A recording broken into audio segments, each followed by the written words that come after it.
We've got a lot to talk about in today's podcast. In addition to the usual discussion of Fed policy, interest rates, employment, the economy, we've got a lot of economic data that was released during the week, but we're going to talk specifically about what's going on in Europe. We've got that poll regarding Scottish independence, which they're going to be voting on next week.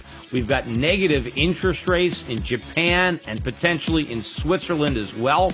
And that has also taken a toll on those currencies in the foreign exchange markets. We're going to look at some comments from Paul Krugman and Henry Blodgett, really some asinine comments on inflation and on the Fed. And also, speaking about asinine, there's a column by David K. Johnson that is actually, he's making the case that corporations are actually getting rich by paying their taxes. Also, again, the NBA in the hot seat regarding some supposed racist comments that were made in an email. Bruce Levinson, an owner of a basketball team, Atlanta Hawks, sent an email, and supposedly this shows what a racist he is, what a bigot he is. But I actually read the email, and there's nothing racist about it. The only racism is in the journalists who are reporting it as if there's actually something racist about it. In fact, I'm also going to talk in today's podcast about what I believe to be the overreaction to the Ray Rice situation,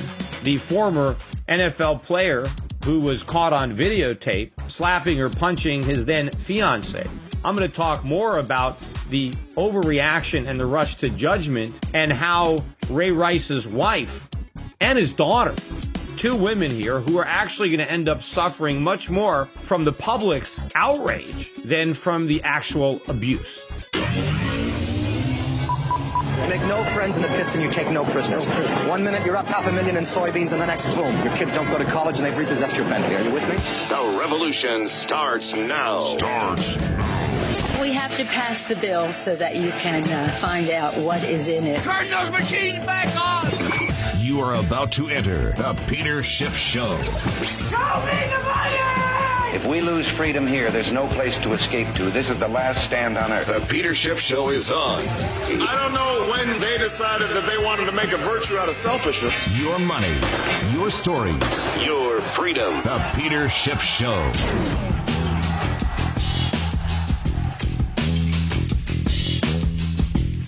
Not that much in the way of U.S. economic news on the week. It was a pretty quiet week, although next week I think we're going to get some news from the Federal Reserve, a new Fed meeting and a Fed statement people are talking about. But the news that did come out this week, some of the data points we got continue to be weak. And it's amazing how Wall Street just glosses over the weak economic data, specifically when it comes to the U.S. dollar and precious metals. We'll talk more about the markets in the podcast. And the dollar, again, strong on the week, and gold very weak on the week. The markets ignoring the weak U.S. economic data, which should be undermining the reason for buying the dollar, which is based on a strengthening U.S. economy, a U.S. economy where the Fed is going to be more aggressive, where the Fed is going to be tightening, in contrast to Europe and Japan, which are going to be loosening. Yet we continue to gloss over the weaker economic data that would undermine the supposed basis by which the Fed would be tightening its monetary policy. Middle of the week, on Wednesday, we got the purchase applications for mortgages, mortgage purchase applications for the week, and the index declined by 7.2%, which is a big drop. It's the biggest decline in that weekly series in 14 years.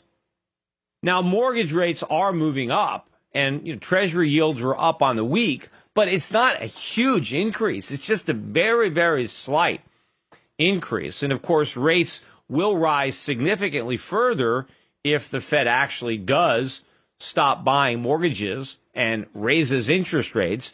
Will have a much more profound impact. But we've barely moved rates higher, and we have the biggest plunge in 14 years in purchase applications, mortgage applications to buy homes. Now, what about the jobless claims? Because unemployment is a big factor in what is emboldening the Fed to even talk about a tighter monetary policy, or a less loose monetary policy maybe is more appropriate, right? What is emboldening them is, well, that the unemployment rate supposedly is coming down, but the claims jumped up last week to 315,000. They also revised the prior weeks up from 302 to 304. Not that big a revision, but still an upward revision. And now we're at 315,000. And if you look at the chart, to me, it looks like there's a trend change, that we had been declining. We got below 300,000, and now we're trending back up again. I think we're going to be north of 320, maybe moving back up to 340 to 360,000 in weekly unemployment claims. That is also going to cause some concern at the Fed that they are losing some of the progress they made in their supposed battle against unemployment. But of course, if the Fed actually continues to taper its quantitative easing and actually does raise interest rates, the number of people who are going to be thrown out of work is going to be far more substantial. In fact, I believe that many of the people who were not fired in the first half of the year, or maybe even some who were fired, are going to end up getting laid off when the recovery that many businesses have been promised, when that recovery fails to materialize, the same way that recoveries have continuously eluded the Federal Reserve. Now, on Friday, we got a number, retail sales, and on the surface, that was supposed to be a good number. Right? Retail sales for August were up 0.6%. And that was exactly what they were forecasting. So I guess the good news is that I guess it was up, right? It didn't exceed expectations. Although they did revise upwards the prior month, which they originally reported as being zero or unchanged for retail sales. And they boosted that to up 0.3%. But, you know, if you X out autos, it was the weakest number. It was just 0.3 if you don't count auto sales. That was the weakest retail sales number since January. And, of course, why are consumers buying a lot of automobiles? It's because of the increase in subprime financing for auto purchases. So a lot of people are being encouraged, suckered into the new car market based on easy terms. And so a lot of this, again, is cannibalizing future sales, but goosing current sales. But probably more significantly, a lot of the people who are buying cars today, not only are they not going to buy cars tomorrow because they've already bought a new car, but many of these people are going to end up having a problem making their car payments. And so a lot of these loans might end up in default. In fact, for the week, there was a pickup in auto loan delinquency rates. They moved up to 0.95%.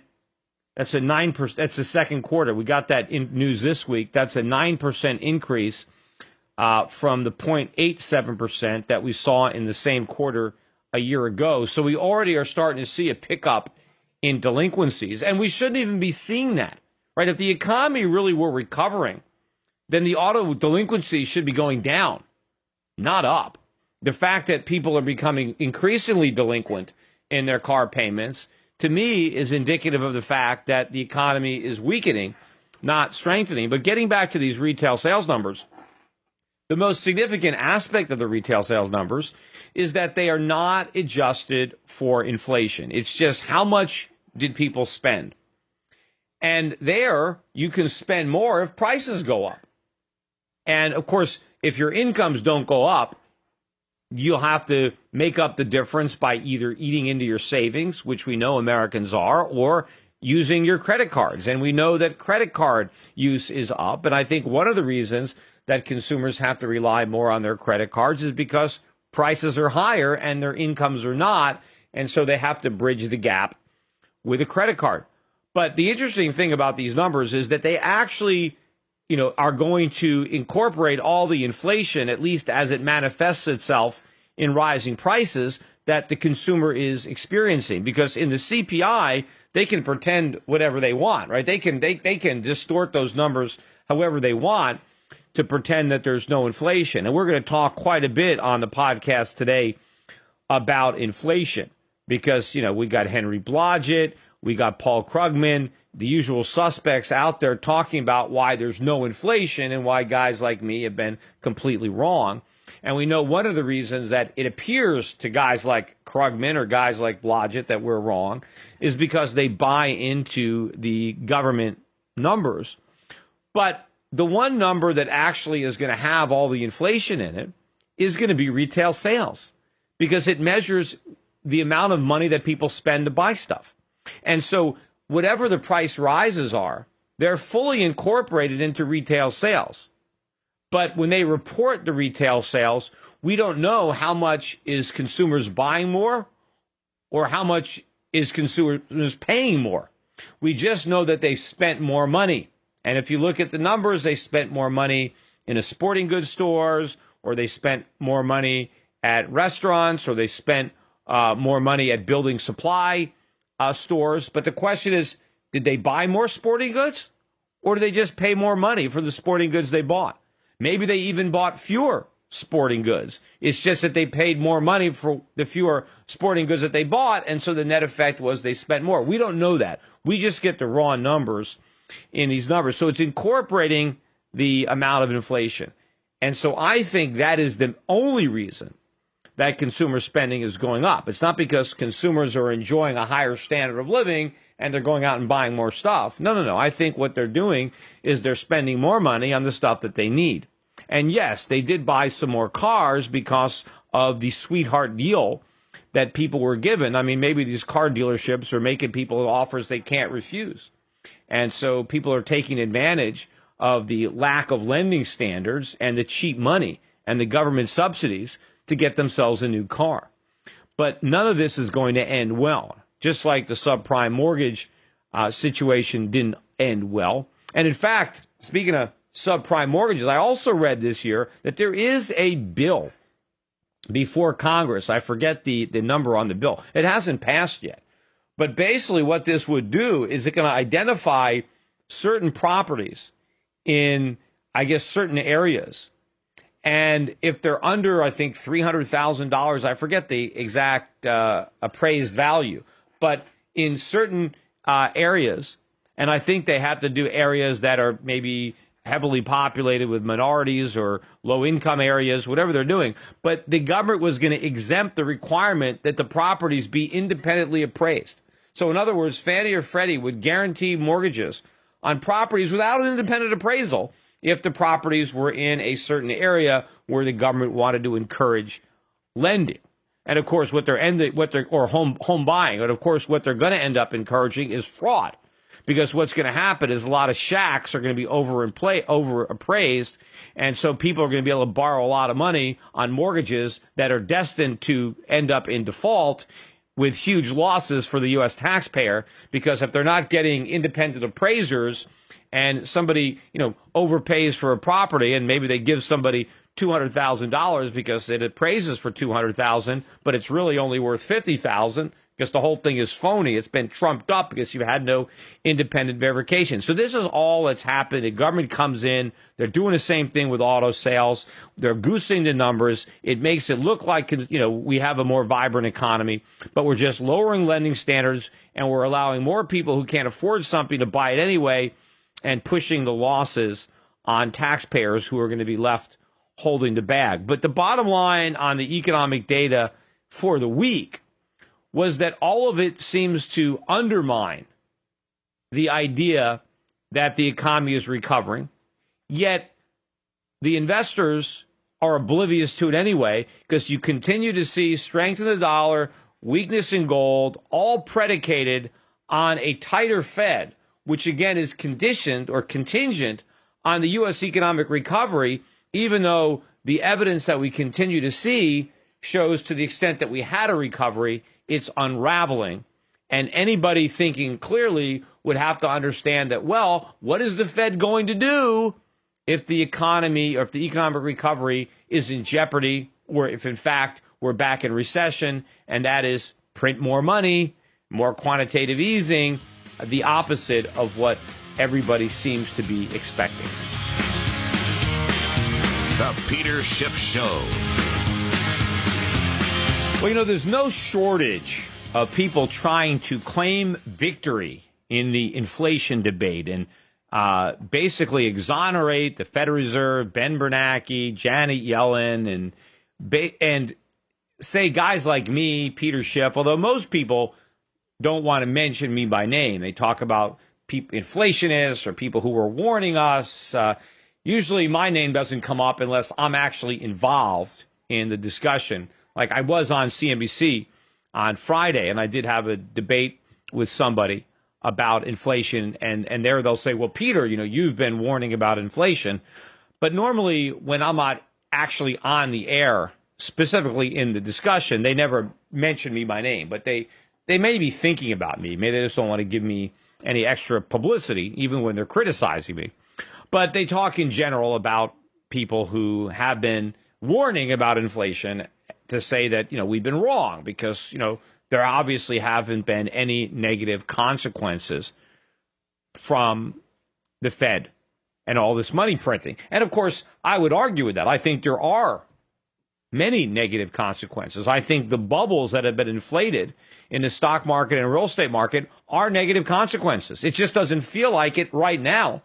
Just like the stock market bubble and the real estate bubbles that we had before didn't feel like a problem. Nobody felt in 2004 or 2005 or 2006 that the real estate bubble was a problem. I mean, they didn't even know it was a bubble. But nobody, other than me and a few other people, were saying these high real estate prices are a problem. It is distorting the economy, right? There is too much debt, too much leverage. There's going to be a big price to pay. Nobody recognized that. So there is a big price to pay from current Fed policy. In fact, in my interview on CNBC, the guy that I was debating, and I forget the guy's name, but he says, well, Peter, when are you going to admit that you were wrong about this? You've been warning about all the problems that we were going to have from all this money printing, and we haven't had it, right? So when are you going to admit it? And I said, look, first of all, I identify these things as problems. I think inflating a stock market bubble or a real estate bubble is a problem. I think inflating a government bubble, I think enabling the government to borrow a lot of money that it can't repay is a problem. So I think there's a problem right now, right? Whether you're not going to associate that with the fact that it's a problem because it doesn't feel like it yet because the consequences, it's like, you don't necessarily know that drinking a lot of alcohol is a problem while you're drinking. Maybe you feel pretty good while you're consuming all the alcohol. The problem is later on when you're hungover and you're vomiting, in a toilet bowl, right? Worshiping the porcelain god, okay, now you realize it's a problem. The key is to recognize the problem while you're drinking so you can stop, so you don't end up, hunched over a toilet bowl, swearing never to have another drink again, right? That's the whole idea. So I'm not wanting to get to that point. But what I said to this guy in the interview was, look, when I'll admit that I'm wrong? When the Fed raises interest rates back to normal, and when the Fed shrinks its balance sheet back to normal, when the Fed unloads all these bonds and all these mortgages, if the Fed can do all that and then everything is okay, right, then I will admit that I was wrong. And of course, this guy says, well, why should they have to do that? Why should you be able to come up with this, litmus test of when? I said, it's not my litmus test. That's what the Fed promised us, that this was all temporary, that they were going to expand the balance sheet as an emergency and then contract it, that they were going to put interest rates down temporarily and then let them go back to normal. So it's not my arbitrary litmus test. This is what the Fed promised us. And of course, the reason that there's still confidence in the Fed, confidence in the dollar, the reason we can still sell Treasury bonds is because everybody believes that the Fed was being honest, that it is temporary, that they are going to raise interest rates, and that they are going to shrink the balance sheet. It's my position that that can never happen. It's my argument that the reason it's been 5 or 6 years of this phony recovery and the reason that rates are still at zero is because the Fed can't raise them. The reason they're always talking about raising rates in the future is because they can never raise rates in the present. They have to maintain the illusion that they'll raise them in the future, but whenever the future becomes the present, then they have to postpone the rate hikes to some, future date. And so if the Fed can succeed in unwinding all this, and if it doesn't collapse the economy, if we don't get a stock market collapse, a bond market collapse, if it doesn't force the banks into failure, if it doesn't force the government into default, if the Fed can pull off this miracle, well, then I'll come out and say, I guess I was wrong. But until they complete the exit, all of these victory laps being taken by all the cheerleaders for the Federal Reserve, it's all premature. It's like congratulating the pilot for a safe flight before he lands, right? Yeah, he took off and we're in the air, but you don't congratulate him until the guy lands. Because what if he doesn't know how to land? And I've said that about the Federal Reserve. They have no idea how to land this plane, yet they want to take credit for a safe flight while the plane is still mid-flight. No. Get the plane on the ground and get all the passengers out alive and then, ask for a round of applause. But if you have no idea how to land the plane and you're just flying it around until you run out of gas because you don't want to admit to the passengers that you don't have the faintest idea how to land this thing. In fact, it's impossible because we have a plane. There's no landing gear. It is even if the pilot knew how to land the plane, it's impossible. So, we're just going to make up all these excuses, but eventually, we will run out of gas and the plane is going to come down, and that is going to happen. But all this victory stuff, we got an interview with Paul Krugman in Princeton Magazine, right? Again, taking credit for having been right and other guys having been wrong. One of the interesting things about this interview is that Paul Krugman talks about the ideal rate of inflation that he wants, right, that he thinks we should have, because he thinks 2% is too low, right? And he basically says that he wants 4% inflation. 4%. Now, maybe Paul Krugman doesn't even know this, but when Richard Nixon first imposed wage and price controls, not that they were justified or not that they would have worked, they didn't. But he imposed wage and price controls because inflation was such a big problem that he needed to do something drastic, even though that solution wouldn't solve the problem and didn't solve the problem. And ultimately, inflation got worse and they had to get rid of the wage and price controls because it attacks the symptom of the disease and not the disease. In fact, if you attack the symptom, and do nothing about the disease gets worse, and so ultimately so do the symptoms, which is what happened. But the level of CPI inflation that was so high that it resulted in wage and price controls was 4%. 4%. In fact, when we had the win buttons, I think there were years when Gerald Ford had his whip inflation now. That was about where inflation was. And Paul Krugman says that's where we want it to be. And, of course, if the CPI were to get to 4% from 2%, which is where it is now, right, that would be a doubling in the official rate of inflation. Well, if the official rate of inflation doubles, the unofficial rate of inflation will probably also double. And who knows where the unofficial rate of inflation is, but that is the inflation that everybody is dealing with. So if you think that prices are rising fast now with 2% CPI, imagine how much faster it would be if we got official inflation of twice what it is now.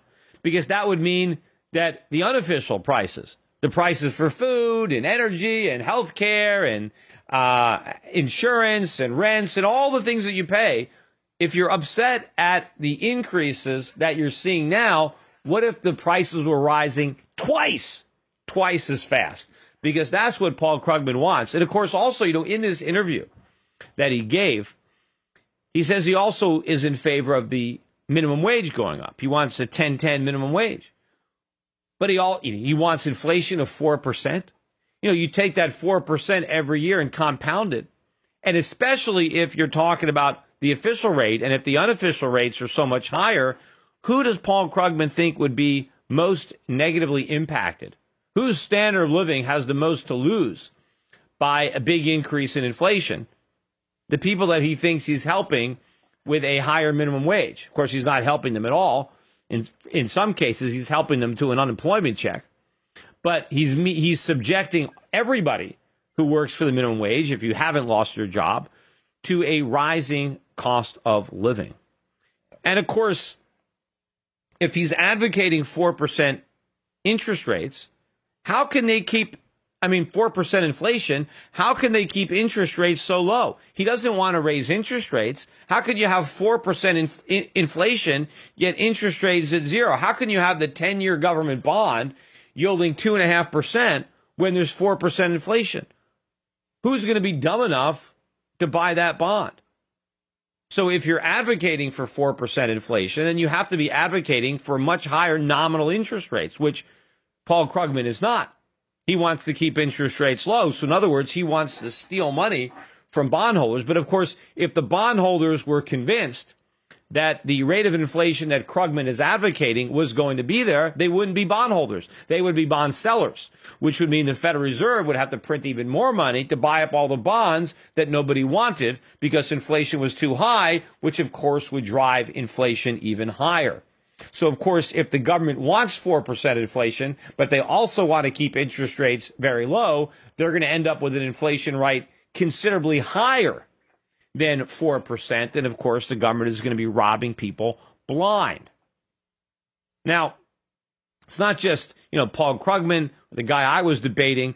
I watched an interview with Henry Blodgett. And Henry Blodgett, if you remember Henry, he was one of the biggest cheerleaders during the dot-com bubble.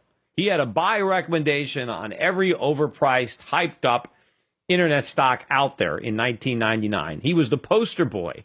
And of course, the market collapsed and he didn't have a sell on anything. And anybody who followed Blodgett's advice lost a lot of money. They made some money for a while, right? But when the music stopped, they weren't sitting in chairs because Blodgett didn't encourage anybody, right, to get out while the music was still playing. He kept everybody fully invested, and if you followed his advice, you followed it at your own peril, and whatever paper profits you may have enjoyed early on, everything was lost. Anyway, Blodgett has kind of reemerged in the last few years. I've interviewed with the guy. He works at Yahoo Finance, and so he was interviewed just the other day, talking about Krugman, talking about inflation, not mentioning me by name, but again, talking about these right-wing, extremists or maybe religious fanatics when it comes to inflation and paper money, and how we were warning about inflation and how we've been dead wrong. First, let's hear where he basically says that all the guys like me were dead wrong, right? Have a listen. Bernanke doesn't deserve all the credit, but he deserves a lot of credit. And one thing that Krugman talks about is the refusal of the religious hard money crowd who have been saying for the last 6 years that we're going to be overwhelmed by inflation, this terrible money printing is going to ruin everything. That has been 100% wrong. Full stop. Yeah. No argument. 100% wrong. And Bernanke saying, and Krugman saying from the beginning, actually, no, we do not have the same pressures. We're in this deflation trap. You can go ahead and stomp on the gas, get the money out there, bring interest rates down, and we're not going to have this huge inflation that's going to crush everybody, so forth. So it's 100% wrong, and it's time for people to admit that. Now, of course, we're not wrong. Inflation has done a lot of damage to the economy. It's damage that Blodgett doesn't necessarily understand, or maybe he even does. But he doesn't appreciate the extent of the damage the inflation has caused, just like he didn't appreciate it in the 1990s when I was warning about the stock market bubble that he denied existed, and he was cheerleading the new economy. He didn't understand how bad monetary policy was feeding all those malinvestments, nor did he understand the ramifications when what they were going to be when the bubble blew up. But we do have a lot of problems that have resulted from the aggressive monetary policy of the last 5 years, the least of which is that the Fed has backed itself into a box from which there's no exit. Because now that the Fed has got the economy so levered up and so addicted to cheap money, they can't stop. So that is the biggest problem, is that there's no way out. They've committed to this, and they can't get out of it. Blodgett just assumes that they can, even though it hasn't happened. And he's saying, well, we haven't had the inflation. Prices have gone up. Not just for financial assets, which is still a problem. If you have asset prices that don't reflect their fundamental value, and if decisions are being made based on this, right, then you're doing damage. In fact, here, have a listen. He does acknowledge, even though he thinks that there's no price inflation, he does acknowledge that there could be some malinvestments associated with asset bubbles. He acknowledges that, but claims that that's got nothing to do with inflation. Here, listen. You can say that, okay, all these super low interest rates are distorting the economy. They are encouraging speculation. They are a big reason why the stock market is where it is. Absolutely, yes. Which, interestingly, a lot of the people who are just foaming at the mouth about how horrible it is that Bernanke is doing what he's doing are benefiting from. It's sort of an odd conjunction of things that are going on. You can argue that, and there's a lot of truth to that. We got into trouble with a housing bubble because we encouraged speculation with low interest rates for years and years and years and years. Now we're encouraging speculation with free money for hedge funds and everybody else who wants to buy back their own stock and so forth. That is boosting the stock market. You can definitely say that is distorting things and that there is going to be a bill to pay. But the inflation story is dead wrong. That has everything to do with inflation. It is the inflation that is inflating the asset bubbles. Without the cheap money, the bubbles wouldn't have any air, right? They couldn't get any bigger. But prices are rising. I just read this article just a few days ago about the big increase in dairy prices this year. I mean, milk prices, cheese prices, egg prices. I mean, across the board, all the ingredients to make a pizza, by the way, bread too, are going way up. Prices are rising. Rents are rising. Right? Prices for all sorts of things, even according to the government. Even the government's CPI is at 2%. So if prices are 2% higher than they were last year, that's still a problem, especially if you're unemployed, especially if your wages are falling. We would have had some relief. What if market forces would have brought prices down by 5%? But because the Fed printed all this money, instead of prices being 5% lower, they're 2% higher. That's still 7% inflation, or 7%. Prices are 7% higher than they would have been had the Fed not printed all this money. So what damage is that doing? It's robbing people of the benefit of being able to buy something for less money. Right, so it's still doing damage, but again, a lot of the inflation is being exported. But of course, one of the main reasons that we can get away with it is because we're not doing this in a vacuum.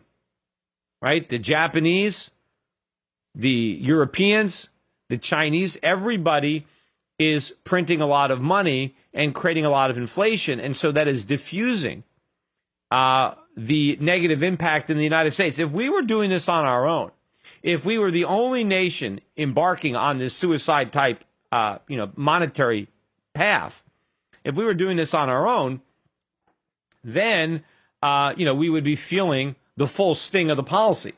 But since we're not, since other people are acting recklessly, and again, America temporarily benefits. People are worried about Europe. They're worried about Japan. What do? They buy dollars. I'm watching today, and I'm going to talk again, about the markets and the currency markets, but I'm listening on CNBC today on Friday because the dollar has strengthened all week, and they're talking about how is a strong dollar going to hurt the U.S. economy? I mean, what are the negatives? Without even realizing that the whole phony economy is dependent on that strong dollar, that the fact that dollar being stronger on a relative basis, that's what's perpetuating the illusion of economic growth. Because if the dollar were to collapse, the illusion would collapse along with it. So this is actually perpetuating the phony growth that everybody believes is legitimate. But, I said Krugman wanted 4% inflation. Well, Henry Blodgett is one-upping him because he admits that the Federal Reserve wants to create inflation. He admits that they don't want to acknowledge it, but that's their agenda. So I got to give him credit for at least getting that little part of it right. But listen to him explain, why he thinks the Fed wants inflation, but is reluctant to admit it. Here. We still have slack in the labor market, and the thing that nobody at the Fed can ever admit, because they will be chased out of town with pitchforks, is the Fed actually does want a little bit higher inflation. Yeah, absolutely. Than it says. Yes. And why? So we can actually start working off this huge pile of debt that we have amassed. And it's no coincidence that a lot of the folks who are saying Bernanke's destroying the economy are the folks who are actually lending the money, getting lower interest rates. They don't want the value of the principal hurt by inflation going forward. So they're speaking from self-interest. Right. It is if not you're about a creditor, inflation is not good for you. Economy, yes. whatever. It is pure self-interest. Understandable if you don't want your money destroyed. Right. But the Fed does want to be behind the curve. They have to say all day long, never, never, never, we're going to be so hard on it. They don't want inflation to get wildly out of control like in the 1970s, but we certainly want to run 5-6%, something well above the 2. Now, of course, when he says that, they're trying to manage this debt, right? They're trying to retire the debt or handle all the debt by inflating it away. What he really means is they don't want to repay the debt legitimately. They want to default, but they don't have the integrity to do it honestly. So they want to create inflation so they can pretend to pay off the debt, but in fact not pay it off because they're repaying it with inflated currency, with currency of debased value, which is the same thing as defaulting, right? You repay your obligations, but not in the same purchasing power as when you borrowed it. But the amazing thing is, listen to the rate of inflation that he claims he wants. 5 to 6%, not the 4% that Krugman says would be ideal. Blodgett is actually advocating annual inflation rates of 5 to 6%, as if that would be a good thing. And of course, the interest rates have to stay where they are. They can't go up to 7 or 8% to imply a real rate of return because the government can't afford to make those nominal payments. Neither can homeowners, neither would corporations. So the government wants, or Blodgett wants, the Federal Reserve, the government, to be able to steal 5 or 6% of a saver's wealth every year. If you're a bondholder, if you got money in a CD, he thinks that it would be ideal, it would be good for the economy to just confiscate through inflation 5 to 6% of your principal purchasing power on an annualized basis. Now, very few people would agree that 5 to 6% inflation is desirable, let alone that it wouldn't be a huge problem. And it's interesting that he says, look, we don't want a crazy rate of inflation. We don't want runaway inflation. We just want 5 or 6%. 5 or 6% inflation leads to runaway inflation if you don't do anything about it. In fact, even if you could control inflation and stop it at 5 or 6%, it's not like you can tell people, hey, don't worry, it's only going to be 5 or 6%, so don't worry about it. If you told somebody we're going to steal 5% of your money every year, but don't worry about it because I'm only going to steal 5%, you're not going to necessarily say, okay. Because A, 5% is not that small, but B, 5% a year, every year, year after year after year, pretty soon there's nothing left. So you can't expect people to just take that line down. You can't say, hey, it's going to be 5 or 6%, but live with it. No, because once you accept that it's 5 or 6%, you're not going to live with it. You're going to want to live without it, which means inflation is going to end up being a lot worse than 5 or 6%. It will not stop until the Fed slams on the brakes. See, he says Blodgett says the Fed wants to stay behind the curve. But they can't stay behind the curve. If they ever want to stop inflation from getting out of control, they've got to get ahead of the curve. If they stay behind the curve, they will continue to fall further and further behind the curve. And the further behind the curve they fall, the further out in front of it they're going to have to get in order to stop the process, which, of course, they can't do. And if the Fed tried to stop the runaway inflation from going out of control, then Henry would finally figure out, too late, of course, the same way he figured it out with the dot-coms, but then he would figure out why I've been right the entire time, and so have other people who said the Fed never should have gone down this route. I said it from day one. I said it from QE1, before they even called it QE1, because they didn't know there was going to be a QE2. I said that they checked into a monetary roach motel. Right? I said that then because I knew they could never get out. You don't want to check into a hotel that you can't check out of. That's the problem. Guys like Blodgett, guys like Krugman, or the guy that I was debating on CNBC, they are clinging to the illusion that the Fed can leave anytime it wants and it's not going to be a problem. They can't leave, which is precisely why they haven't. Even Blodgett, the guy asked Blodgett, why have they stayed so loose so long? I mean, if clearly the economy is getting better, why do we still need emergency support? And that's when he, kind of lets loose, well, the Fed really just wants more inflation. But the reality is, it's not that they want it, they need it. They need it to sustain the illusion of economic growth. They need it to sustain the asset bubbles, and they need it to delay the day of reckoning. Because the Fed doesn't want to end the monetary stimulus. It doesn't want to have to start raising rates, so it can't. So it has to pursue this policy indefinitely. It has to make up one excuse after another why it can't raise rates or end the policy, because it can't admit the truth that it's in for the duration, right? That they're all in 100% inflation. In fact, the commentary that I wrote this week on the Europac website is all about this fact. About the fact that they are betting the farm on inflation. And it's not just the Fed, right? It's Europe, it's Japan. Everybody is printing money based on the fact that we just need more inflation, and that's going to solve our economic problems. And nobody is concerned about what happens if we get more inflation, but we don't solve any of the problems. In fact, what happens if we get more inflation, and as a result, the problems that we're trying to solve are actually made worse. And now we've got an inflation problem on top of an employment problem and an economic growth problem. And now what are we going to do? Right? Because how are we going to fight the inflation problem without making the other problems much, much worse that we thought inflation was going to solve? Because if the world's central banks are in a box now and they think, well, we need to lower interest rates, what kind of box are they going to be in when they're forced to jack interest rates way up? If they say they're too high now, even though they're near record lows, what's going to happen when they actually really have to start raising interest rates? In fact, what are they doing right now in Japan? Japan this week, for the first time, bought bonds at a negative rate of interest. And I'm going to tell you what that means, because they're also talking about Switzerland. Switzerland is also talking about, or they're writing about this, negative rates in Switzerland as well. So I'm going to talk more about that coming up.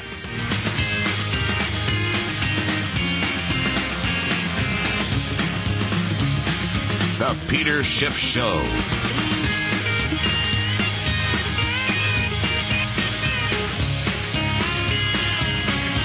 So for the first time ever, the Bank of Japan is buying JGBs at a negative yield.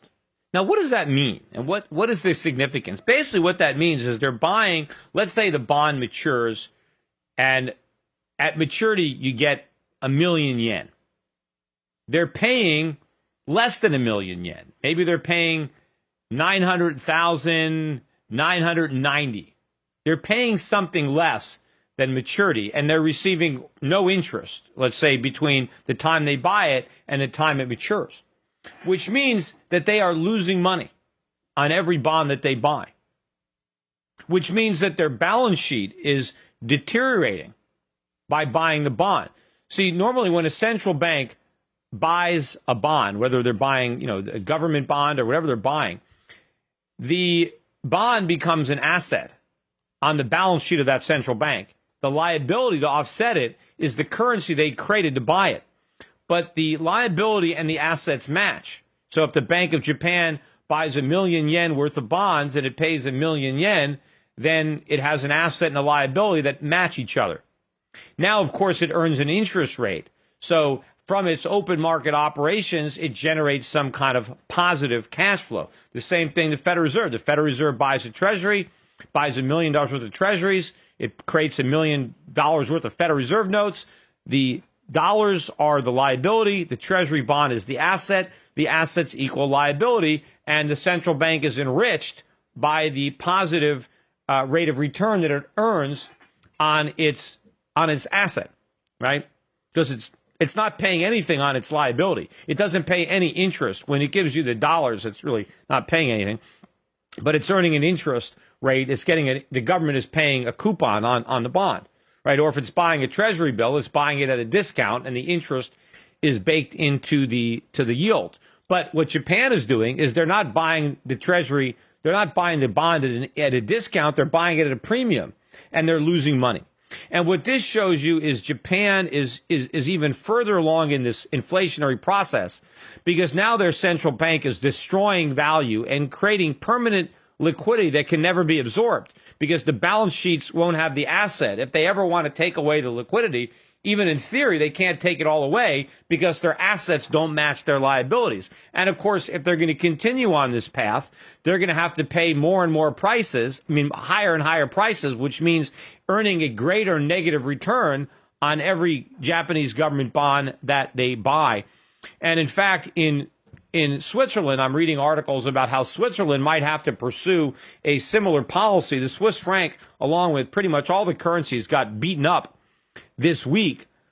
But when the Swiss are threatening to print a bunch of Swiss francs because they have to defend the peg against the euro, they're not really defending the franc, they're defending the euro.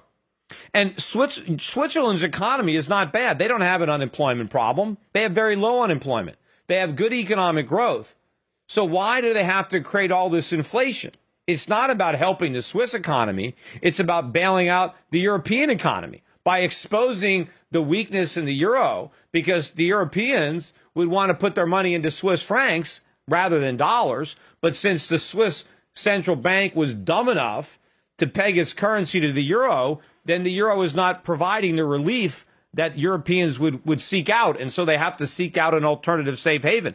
Now, maybe this nonsense, this big drop in the Swiss franc, and of course that's going to lead to more inflation in Switzerland. It's going to cause the Swiss government to have to buy even more euros, which means if this referendum passes in November that we talked about last week on gold reserves, it means even more gold that the Swiss are going to have to buy to have gold 20% of their reserves. And maybe all this talk about negative interest rates and printing even more Swiss francs will get some Swiss to the polls to try to put an end to this nonsense. Maybe this is one of the only examples of where democracy could work.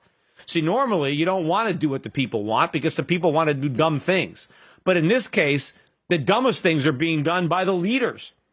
The officials in Switzerland are acting irresponsibly. Maybe the voters can come in and apply some discipline. Maybe in this case, the direct democracy approach will actually work, because you can't imagine doing something dumber than what the Swiss government is doing right now in the Swiss central bank, as far as just trying to print all this money to prevent the euro from collapsing.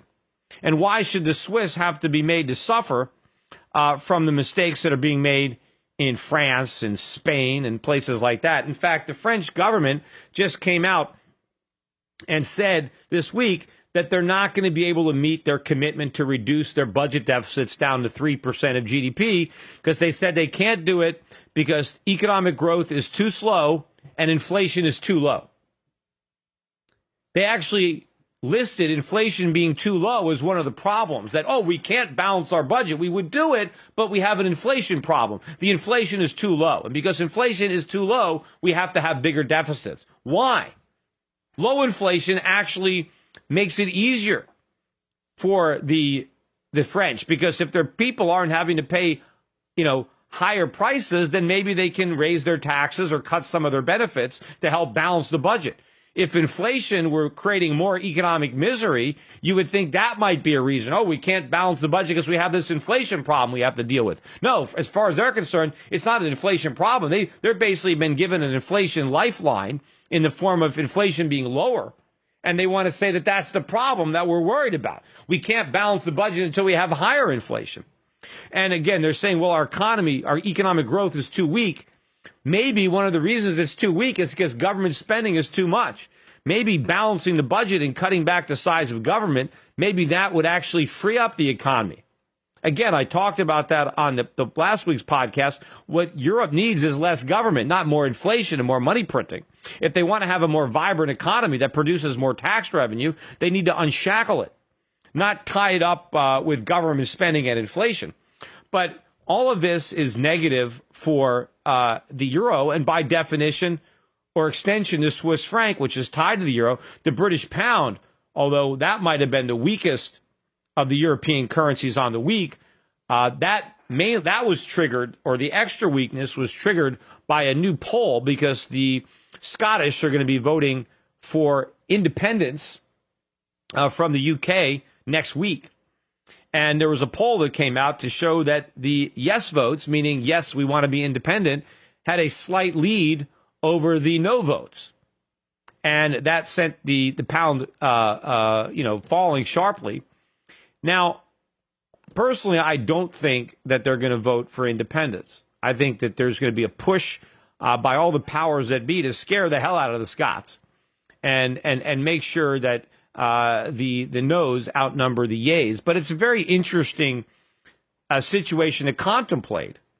And not only why the Scots might want to be independent from the UK, but there are a lot of other, smaller governments that might want to be independent of a larger entity, particularly when there's a lot of debt. Because one of the questions surrounding Scottish independence, and there's many, it's not just the debt, but what would happen to the British national debt? Would the Scottish have their proportionate share of it?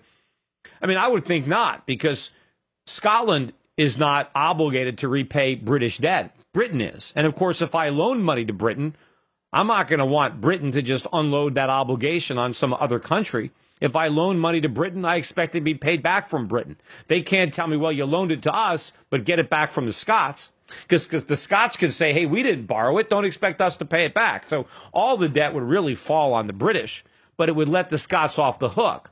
Now, the question is, what type of country would an independent Scotland be? Of course, if Scotland, as an independent nation, were to go into a Singapore direction, right, and say we're going to have low taxes, less welfare, then it would be a big plus for the Scots to get out from under British socialism and to get out from under their share of the British debt. Even if it meant launching their own currency or adopting another currency, they would be better off. Now, of course, if Scotland becomes an even bigger welfare state than the UK, it all depends on how they self-govern themselves. But one thing is they would be out from under, theoretically, is they can get out from under the debt. And I think you're going to find a lot more people around the world when interest rates eventually go up. I mean, right now, interest rates are very, very low. And so as big as these debt burdens are, right, we ain't seen nothing yet.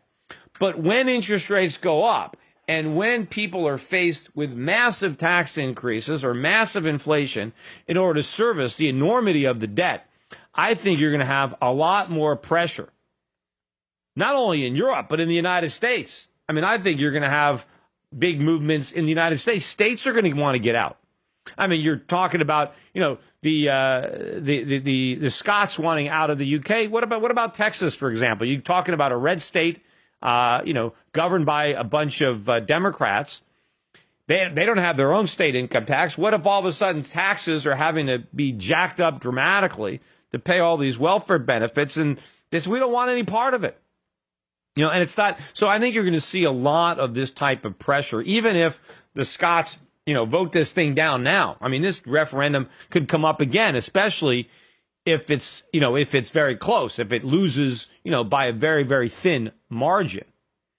But in the meantime, the uncertainty surrounding how this is going to play out, what it means to the British pound, is weighing on the currency, and that is also propping up the dollar. In fact, the strength in the dollar is spilling over into all the currencies. This week, the dollar strong against the commodity currencies, big drops in the Australian dollar, the Canadian dollar. Dollar index now is trading all the way back up above 84. Again, though, 84, we're not 110, 120. I mean, that's where we were 1999, 2000. So we're nowhere near that level. And in fact, up until 2008, the lowest the dollar index ever traded was 80. So all these guys that are out there, talking about how strong the dollar is, have a little perspective. It's not really strong. It's less weak. It's not on the absolute low that it's been in its history. And, of course, the Japanese yen, too. On the back of those negative interest rates, we did have new multi-year lows in the Japanese yen.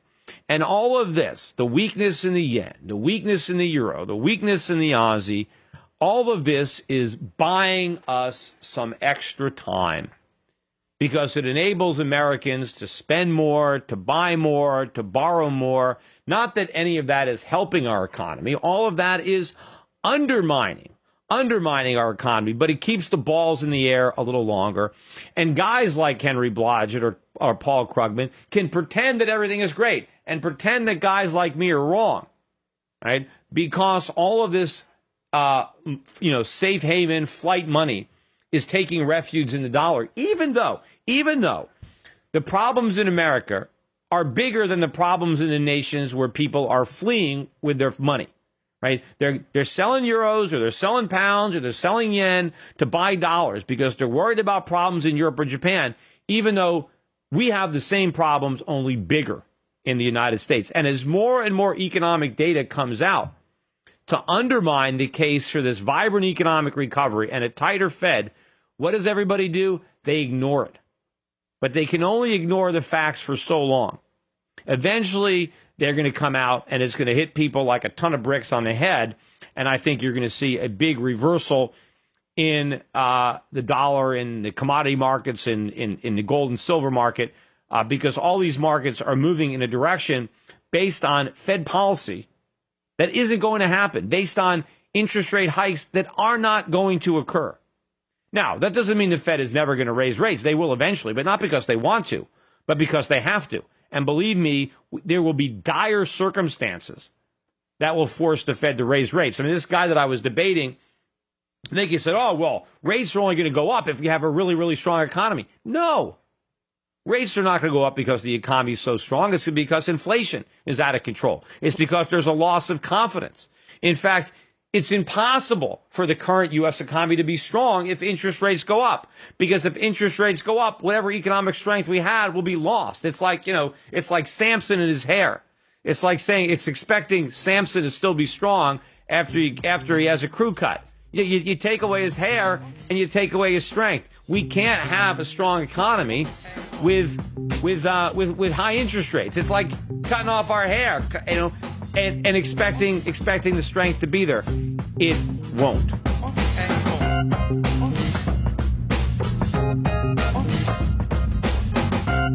The Peter Schiff Show.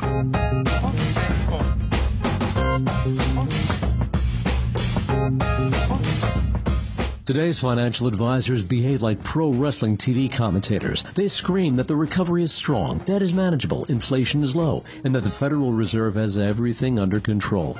They may be oblivious, but the danger is real. Looking beyond the media hype can open a world of broader investing ideas. Euro Pacific Capital is a registered investment advisor that offers stock-focused wealth management services that closely follow the strategy of our founder and CEO, Peter Schiff. We concentrate on those countries that are more closely in tune with Peter's vision of how capitalism is supposed to work. And these investments are not hard to find, provided you know where to look. Isn't it time you change the channel and let Euro Pacific put a little reality back into your portfolio? If you live in the United States and have $25,000 or more to invest, call 800-727-7922. That's 800-727-7922. Non-U.S. residents access similar strategies through Euro Pacific Bank at europacbank.com. Euro Pacific Capital and Euro Pacific Bank are affiliated companies. The Peter Schiff Show. What's this supposed to be,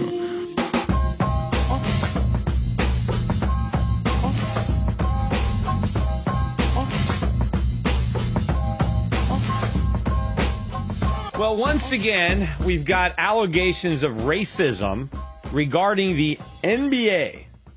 And I'm reading a report about it in the New York Times. And this is how the New York Times titles this story: Searching for a League's True Scale of Bigotry. Right? So how much racism, how much bigotry really exists in the NBA? And the subtitle is Bruce Levinson's Email Reveals Depth of NBA Racism Issues. Now, in the article, they actually publish a link where you can see the email that Bruce Levinson actually sent, right?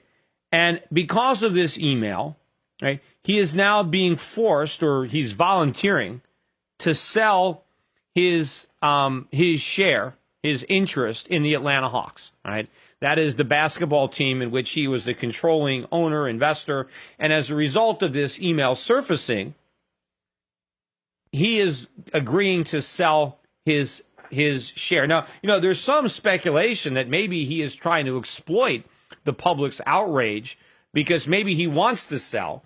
And maybe by claiming, well, I have to sell, that he might be able to claim a tax break, which maybe even Donald Sterling will get.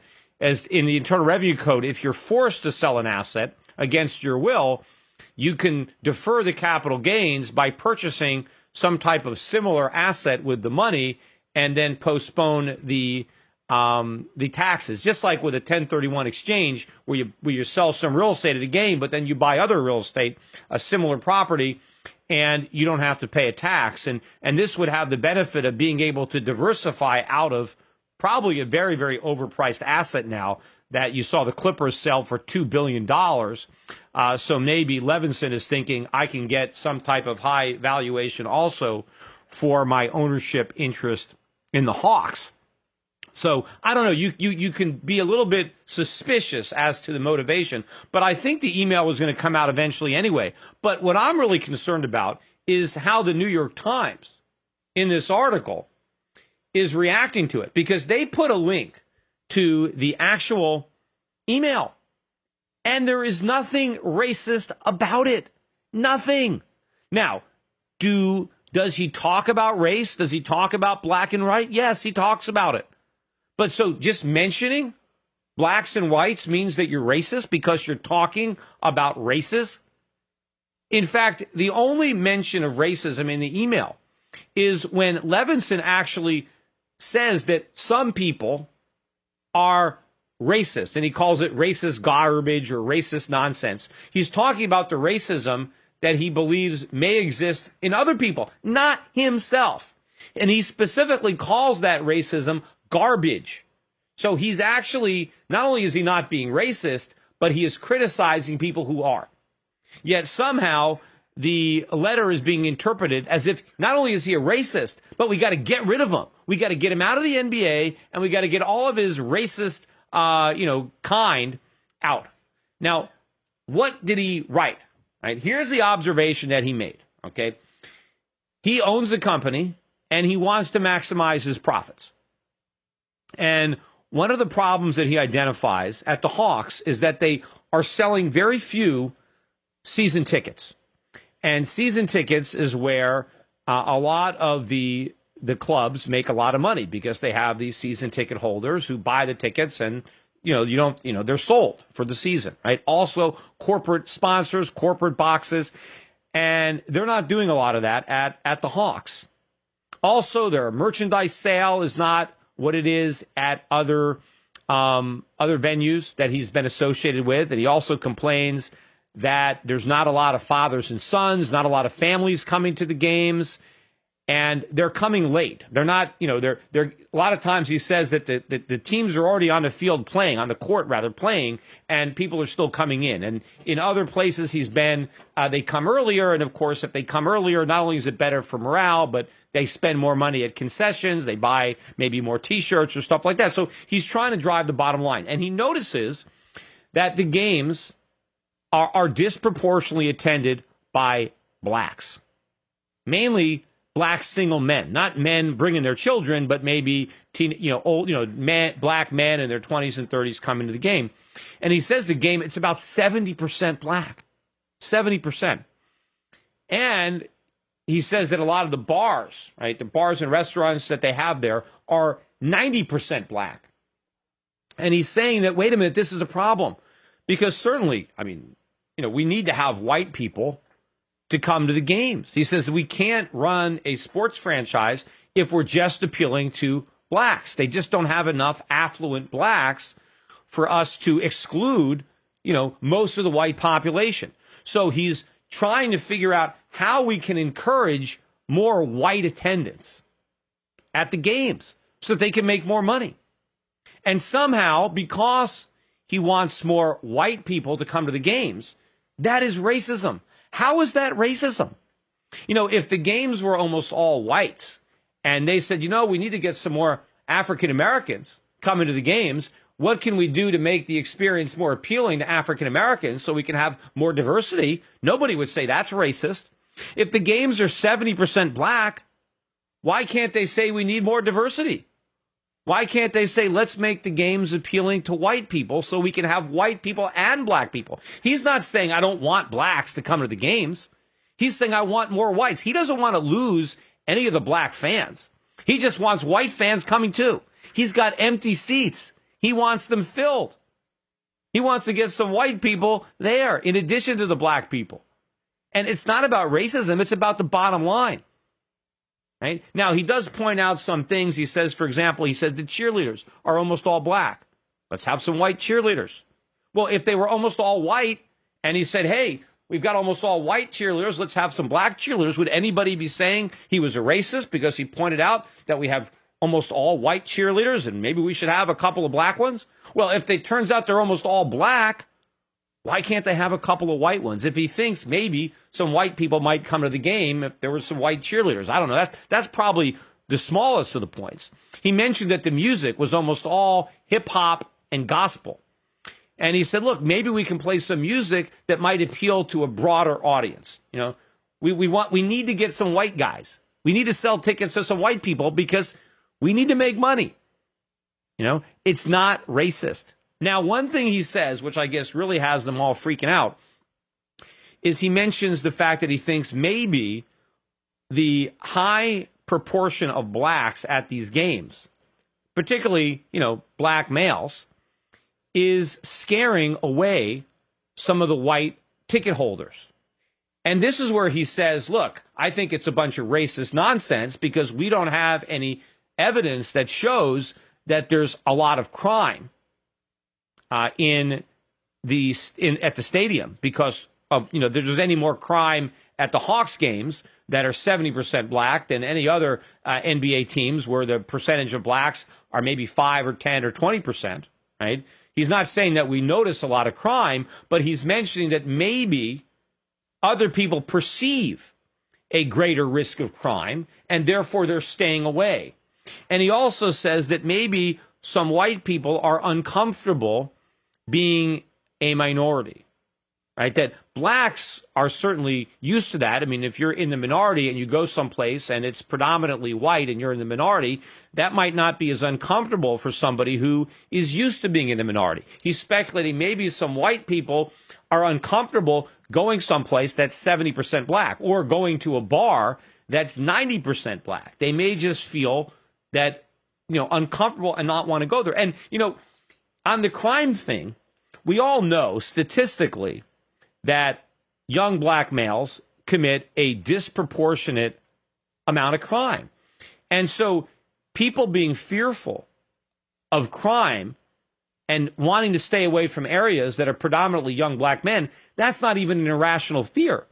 Even if the crime isn't taking place, being fearful of it isn't irrational. And obviously he's saying if we could just get more white people here, then maybe more white people will come because they won't have this perception. And I can tell you that if you are a white guy in some place that's 70% black, and if there is a criminal who's looking to pick somebody's pocket, for example, or mug somebody, you probably have a greater chance of being mugged as the white guy, right? Because the muggers might be more likely to think as the white guy that maybe you'll have more money in your pocket. Maybe your wallet will have more bills because they might think, well, here's a white guy.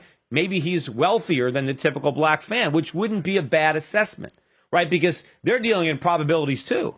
And if you're the white guy that comes into the game, they might think, well, gee, there's a better chance if I steal that wallet rather than just stealing the wallet of a random black guy, I'll probably get more money. If you believe that whites on average earn more than blacks, which they do, and maybe they're from a more affluent community, then maybe if I steal this guy's wallet, I'll get more money than if I steal a black guy's wallet. So it makes sense that maybe the whites would feel, well, I have a better chance of being robbed if I'm going to show up. And so he's just trying to figure out how to solve this problem of not making enough money. Right? Not selling enough season tickets, not selling enough merchandise, not getting enough families. He says we want fathers and sons. We don't want people afraid to take their children to these games, right? We want families coming to these games as well. We want to sell corporate sponsors. And the fact that they are 70% black, that's something wrong. I mean, they should be selling tickets to white fans. There are plenty of white fans. You know, in fact, I'd say that most NBA games, the vast majority of season tickets, even in cities that have large black populations, it's whites that are buying the vast majority of these tickets. Why it's not happening in Atlanta, this guy is trying to figure it out. He's not trying to figure it out because he's a racist. He's trying to figure it out because he's a capitalist, right? There is not a single racist statement in this email. I defy anybody to find one. But apparently just identifying races, talking about races, right? All he's saying is, I want more white people at the game because I want them to spend money. I want them to buy season tickets. I want them to buy corporate events. I want them eating in our restaurants and drinking in our bars. How can we attract white people to these games? And that makes him a racist. How? It's, you belittle. If you call everybody a racist just because they acknowledge race and they have a discussion that involves race, if you can't do that, if all of a sudden you're a race, then what does really a racist mean? What does being a bigot really mean if everybody is one? But this is all an example of this zero tolerance, that if you don't immediately jump on this guy and talk about how outraged you are by his racism, then somehow you're a racist for defending him. And speaking about that, I'm going to weigh in on this controversy with Ray Rice. He is the football player who has now been banned from the NFL, from the Baltimore Ravens, because of an incident where he struck his wife in an elevator. And again, this is a situation not where I'm going to defend domestic violence or defend hitting a woman, because I'm not. But what I'm going to do is point out the hypocrisy and, of this, how you've got to show how much you are against something or how much you support women's rights by just attacking or vilifying something and blowing it way out of proportion just to prove your support for a particular group. In this case, it's women, right? It's not African Americans or homosexuals. This is all about women and showing how you support women and how you are against domestic violence. Because somehow, if you're not in favor of banning this guy for the NBA, you are in favor of domestic violence. The Peter Schiff Show. One of the biggest news stories of the week has to do with Ray Rice, and this is the NFL or former NFL player of the Baltimore Ravens, who is now kicked out of not only the Ravens but the NFL because TMZ leaked photographs, not a photograph, a film that was captured on a camera in an elevator where the two were vacationing over a weekend in Atlantic City. It was a Valentine's Day weekend. They were engaged at the time. They have since married and had a child. They have a beautiful young daughter. So they're a family. But at the time, they were engaged to one another, and it was Valentine's Day weekend, and they were in Atlantic City. Now, previously, there were some images that were shown where you can see Ray Rice dragging his unconscious fiancée out of the elevator. He drags her out of the elevator, and, it takes, I don't know if it's a minute or so, but then she eventually revives. He's trying to prop her up. And the images of just him dragging her out, kind of caveman style, he's grabbing her and pulling her out, of the elevator, just that image alone, was provoked some outrage. And they announced, he had been suspended, 2 or 3 game suspension.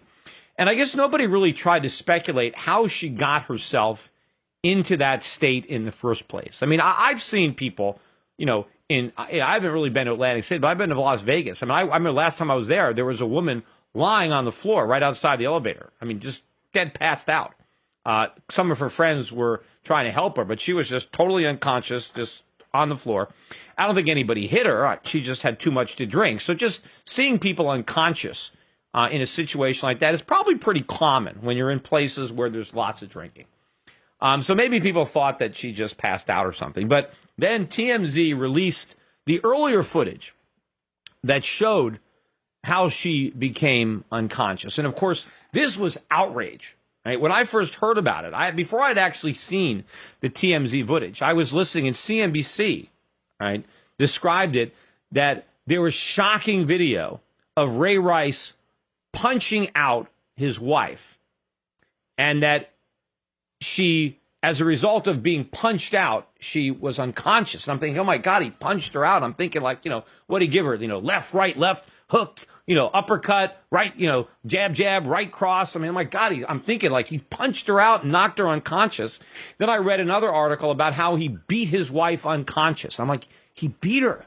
What did he do? I mean, he really beat her up. He repeatedly slugged her, and she passed out, right? So this is what I'm expecting.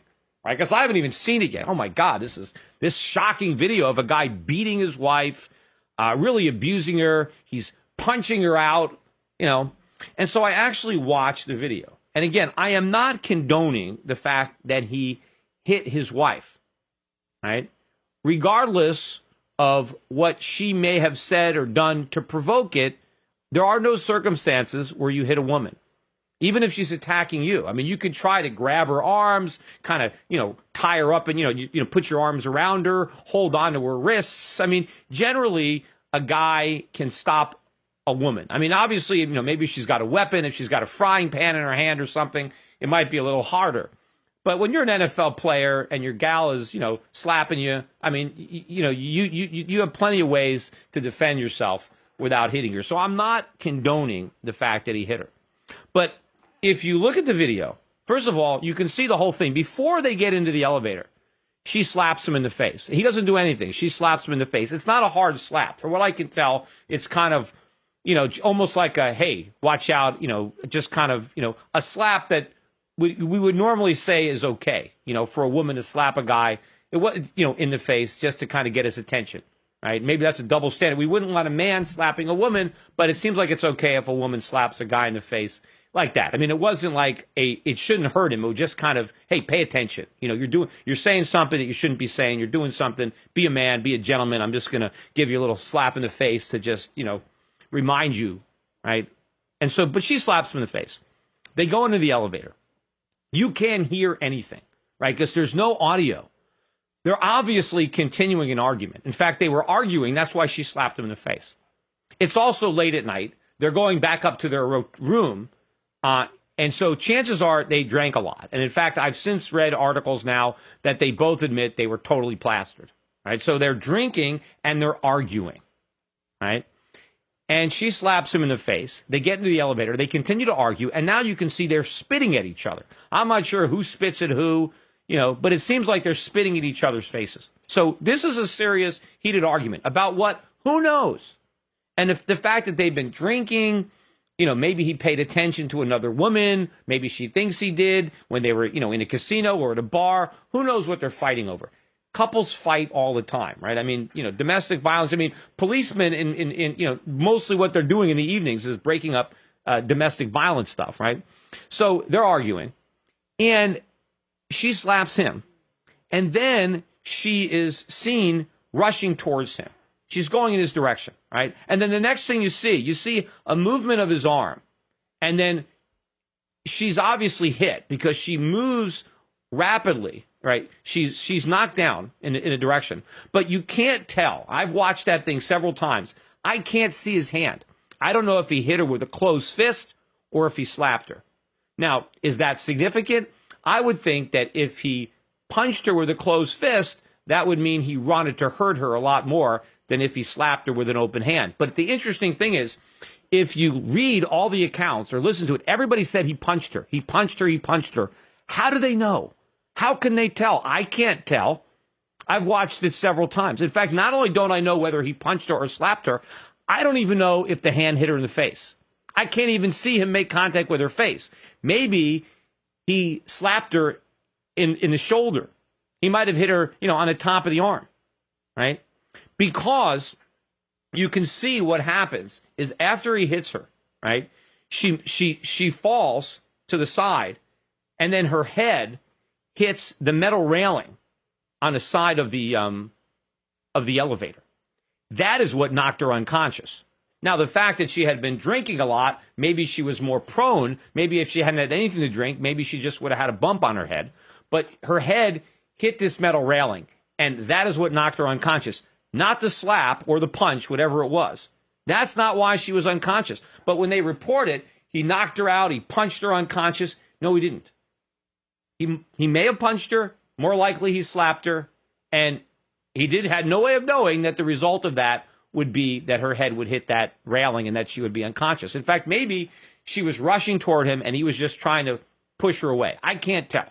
But even if you assume the worst case scenario, that he did punch her, right? It's not the punch that knocked her out. It was the fact that her head hit the rail. Now, again, I'm not defending the fact that he punched her, but did he repeatedly beat her when she hit the ground? Did he keep punching her? Did he get her up against the corner of the elevator and beat the crap out of her? I mean, when you're talking about battered women, and all these people are saying how she's a battered wife, we don't know that she's a battered wife. We don't even know if he's hit her since. We do know that she married him. She now has a kid with him. I mean, why would she do that? Now, everybody's saying, well, this is how battered women are. Yeah, all women are a bunch of idiots. They stay with guys that beat them. Give her a little credit.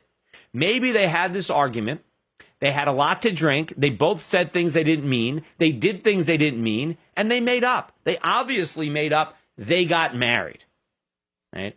Now, here is the problem. You've got all these people that want to condemn what Ray Rice did to a woman. But the woman herself is not condemning it. And where is more damage being done to this woman? Ray Rice, right, who slapped her, maybe punched her in an argument. He apologized. Maybe, who knows what he did to make amends for this. He convinced this woman to marry him, right? He can't be all bad. How do we know what her other relationships have been like? Maybe this is the best relationship she's ever had. Maybe that slap or that punch, maybe that's the only thing that happened. And maybe this is the best she's ever been treated. How do we know? How do we know that all of her other boyfriends, abused her even more? At least this guy married her. I mean, how many black athletes don't even marry the mothers of their children? We don't kick all these guys out of sports for all the babies they have out of wedlock. This guy married a woman and then got her pregnant, right? So, I mean, he's doing a good thing there. Apparently, too, I've read that they both become born-again Christians. They've stopped drinking because because of how they acted when they were drinking. So they're working on their lives. And now what's happening? Now, because of the outrage, because of the zero tolerance, because everybody has to condemn this man, because if you don't condemn him, you're condoning domestic violence. You're condoning violence against women, right? Which I'm clearly not doing. But where is this man's wife, right? Where is Janae Palmer? How is she being harmed more? by what happened in that elevator or what happened this week? Her husband getting thrown out of his career. He had a $25 million contract or $35 million contract. And obviously, they're married. She gets half that contract, right? That's half her money. You know, where is she hurt more? From what happened in that elevator or her husband losing that lucrative job? And what about the little girl? What about their daughter? No one cares about her? There are two women that are now suffering. It's not just Ray Rice, right? If this video had come out, if Ray Rice's fiancee, Janae, had dumped him as a result of this or other incidents of domestic violence, and he was a single guy, then you can say, okay, we're punishing Ray Rice. But now you're punishing his wife and his daughter. There are two women now that have to suffer. So in order to prove how much you support women, you have to deliberately hurt the lives of these two women. And also, what about their marriage? I mean, if they had difficulties in their marriage, imagine now. I mean, this guy now, it's going to be hard not to resent his wife, even though he shouldn't resent her. I mean, this is how things happen. You know, now he's lost his career. He feels, less adequate as a man or as a breadwinner. This is what he's done his whole life. I mean, his marriage is going to be put under a greater strain now than had he, been allowed to play. I mean, it would have been much easier if it wasn't so, oh my God, the media's got to blow this out of proportion. We have to condemn this. We have to talk about how outrageous this is. I mean, obviously, there are women getting slapped by their men every day in the United States. Every day. Is it right? No. But it happens, right? And it happened to this couple. They worked it out, right? And we can tolerate. Now, I could see, the NFL, the position that the Ravens are in, that, oh my, we got to get rid of you, because if we don't get rid of you, we're going to get protested, we're going to get boycotts, our sponsors might pull out. So maybe they're reacting rationally. Maybe they were put into a box. I'm not saying that it's their fault for reacting this way. It's the media and the public and the feigned outrage about how horrible this situation is. Let the guy's wife judge how horrible her husband is. Let's not hang this guy in the court of public opinion when we have no idea what happened in that elevator. Yes, he slapped her. Maybe he punched her. It was wrong. He shouldn't have done it. I'm sure he apologized. Maybe he had to buy her some really expensive jewelry to get out of the doghouse. I don't know what he had to do. But it's between them. And yes, I understand how it can be bad publicity. And in the real world, what probably would happen, and what would really help, if you're really concerned about domestic violence and spousal abuse, if they would have been allowed to publicly, yes, we went through counseling, and he could have talked about how I really regret what I did, and it was terrible, but now I got counseling, I got help, and I haven't done it since, and I'm a better man, and, I'm a good father, and we have a loving relationship. That might have been more, done more to advance the violence against women cause than to simply try to have this zero tolerance, kick them out, Now, I don't know. Maybe they have some kind of plan. Maybe we'll let the dust settle. We'll bring you back in a year. You can have some kind of counseling. But who knows what's going to happen between now and then between the family. It's possible that the family is going to break up, right? And now if they break up, what kind of alimony is she going to get? I mean, nowhere's near the alimony. I mean, at least if she wanted to divorce this guy because he abused her, she would have been in much better shape if she could divorce and employed NFL star. She would have a lot more money in a divorce settlement. She got a big alimony check if this guy actually had a job. What kind of alimony check is she going to get now when he's unemployed?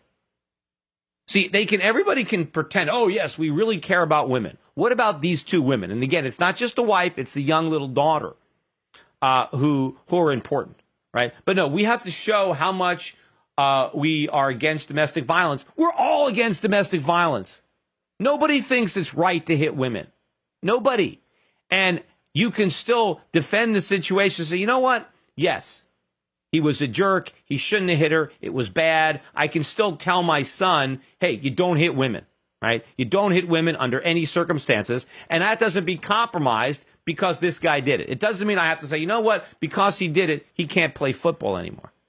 It's like, if you make a mistake, then there's zero tolerance. It's amazing how we have so many 3 strikes you're out or no child, all these things where, hey, we'll forgive. But if you do anything that is somehow against a special interest or some political crowd, then it's zero tolerance. It's one mistake and you're done. And again, the hypocrisy behind how many people in professional sports, how many athletes are on on that court, right? I mean, or on that field, or on basketball courts or baseball fields that have slapped their wives. I'm sure that Ray Rice is not the only one. He's the only one that got caught on film. Now, I'm not saying that it's right because, no, it's wrong in all circumstances. But to say, okay, you can't be in the NFL anymore, but all these other guys who have hit not only their wives, their girlfriends, or people they didn't even marry, or people in the past. And the fact that so many people would say, well, I'm going to boycott your game. I'm going to boycott sponsors if you sponsor, if you have a commercial on the Ravens game, I'm not going to buy your products because you're allowing this wife beater, this spousal abuser. How do we know? How do we know that this isn't the only time he slapped her? How do we know that? I mean, there are guys that are doing a lot worse things to their women, right? Than supposedly that one thing, even if he did punch her, while under the influence of being drunk, right? While he was drunk and while she was drunk and while they were spitting at each other and arguing with one another, right? Who knows what they're saying? Who knows what she said to get under this guy's skin, right? She might know. Sometimes women really know how to push a guy's buttons, and the guy, needs to be restrained. But none of that. She was coming right at him. It wasn't like he charged her. She was coming right at him, and he reacted. And I'm sure that the minute he threw that left, whether it was a slap or a punch, he regretted doing it. He threw it in a moment of anger without thinking it through, right? But again, we don't know if he punched her. We don't know if he slapped her. We don't even know if he hit her in the face. You can't tell. The only thing you can tell is that the metal railing knocked her out, right? And we need a little bit of perspective here. But again, it's all about this outrage. It's like you have to jump on the bandwagon. You have to condemn this guy. You have to, want to kick him out of sports. Because if you don't, you're a wife beater yourself. You think it's perfectly fine to hit women, which you don't, right? There are in-betweens. It's not all or nothing. It never is. The Peter Schiff Show. We were talking quite a bit about inversions, I guess during the last couple of weeks where the Peter Schiff Show was still a daily show, because inversions became all the rage, the wrath of all the liberal politicians. The most recent one, of course, to make the headlines is Burger King, right? Burger King merging with a Canadian company and moving the headquarters to Canada. And I pointed out, of course, the irony or hypocrisy involved because Burger King is owned by Brazilians. The majority of the shares were owned by Brazilians. And before the Brazilians bought it, the British owned Burger King. Burger King really wasn't American for over 20 years. And, of course, the combined company is going to have well over half of its sales and profits outside of America, and it will be owned predominantly by Canadians and Brazilians. So why should a Canadian and Brazilian-owned company that does most of its revenue outside the United States, why should they want to be a U.S. corporation and subject themselves to the highest corporate tax rates in the world for no reason? Yet somehow they were still trying to make a patriotic argument or an anti-patriotic argument. Why do the Canadians or the Brazilians owe some kind of patriotic loyalty to pay taxes in the United States? And of course, Burger King, the Canadians and the Brazilian owners of Burger King would still pay taxes to the United States on the profits that they generate in the United States. They just won't have to pay taxes to the United States on the profits they generate outside the United States, which is exactly the way it works with just about every country, every other country in the world, except for America. But this story that I read by David K. Johnson, who's a big reporter, in fact, he's written some negative articles about my dad over the years, normally for the Wall Street Journal, but here he's writing for Newsweek. And his article is entitled Corporate Deadbeats: How Companies Get Rich Off of Taxes. And I'm thinking, how do you get rich off taxes? I mean, H&R Block can get rich off of taxes, right? Because they They sell their tax advice, right? And if you're selling a tax shelter, you can get rich off of taxes. If you're a tax lawyer, right, you can get rich off of taxes. I'm thinking, how do you get rich by paying taxes? That doesn't make any sense to me, because paying taxes makes you less rich, right? It's an expense. So I'm thinking, how is it possible that David Johnson is going to say that corporations are turning taxes into a revenue source? I'm thinking, how is that even possible, right? And so I read the article and I try to figure out what exactly is this guy talking about, where he says that companies are getting rich off of taxes. And basically it boils down to the fact that he's claiming that corporations are getting interest-free loans from the government. And it's the interest-free loan that is the gift. That, whenever you borrow money, you normally have to pay interest. But the IRS is letting corporations borrow money and charging no interest. And that is the gift. It's the lack of interest. It's getting money without having to pay interest that is enabling them to get rich. I'm like, wait a minute. How is that counting? Because the IRS is loaning you your own money. You see, normally when you get an interest-free loan, if you could get an interest-free loan, somebody would be loaning you their money, right? They would be giving you money you didn't have. And so if the IRS was really loaning money to companies, meaning the company didn't have any money, and the government said, hey, here's $1 million. You can have it. Pay me back whenever, and I'm not going to charge you any interest. That would be a gift. But what he's saying is the IRS says to a company, hey, you owe $1 million in taxes. You don't have to pay me that money today. You can pay me that money in the future. Oh, and by the way, I'm not going to charge you interest. That's not a gift, right? Letting you keep your own money is not a gift, and you can't get rich off of that. Now, how is this concept, too, of an interest-free loan coming even into existence? Well, he makes the point that if you are an American company and you earn profits abroad, that you don't have to pay the U.S. taxes on those profits until you repatriate them. So if I'm an American company and I make some money in Canada and I leave it in Canada, I'm not paying U.S. taxes on it until I bring it back. So if I bring it back in 10 years and then I pay the taxes 10 years later, as far as David K. Johnson is concerned, I got a gift in the form of 10 years worth of free interest because I got to wait 10 years to pay my taxes. But that's not really a gift, because if I didn't have to pay my taxes at all, I would be better off, because taxes are still checks that you're writing to the government. It's not a check the government is writing me. But of course, if you're a company that's not an American company, right? If you're a Canadian company and you earn your profits abroad, right? You're never taxed. You can bring those profits home whenever you want, tax-free. So the fact that we have to pay the taxes in the future, as opposed to other foreign companies that never have to pay those taxes, then it's not a gift. I'd rather not have to pay my taxes ever than have to pay them in the future.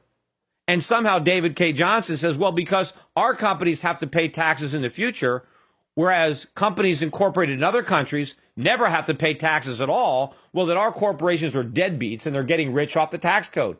No, they're not. They're still facing an impediment. They're still having to pay the taxes instead of not having to pay them at all.